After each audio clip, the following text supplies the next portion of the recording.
নেটিজেনদের দৃষ্টি মেজর ডালিমে, বেঁচে গেলেন তাহসান। মজার ছলে অনেকেই এ নিয়ে করছেন হাসি ঠাট্টা।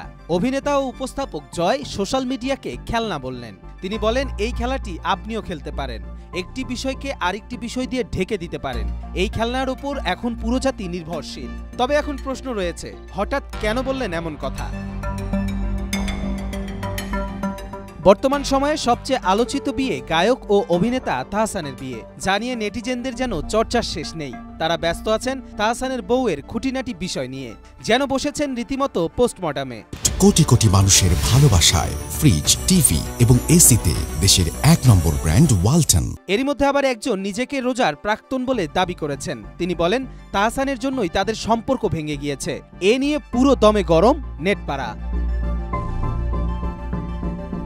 এই গরম যেন শীতল হলো মেজর ডালিমের উপস্থিতিতে।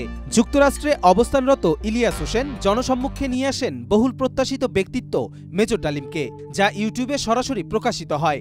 একসাথে ৮.৫ লাখ মানুষ দেখেছে এই সরাসরি সম্প্রচারটি এবং জেনেছে বাংলাদেশের ৫০ বছরের ইতিহাসকে নতুনভাবে, যা জানার অপেক্ষায় ছিল পুরো দেশবাসী।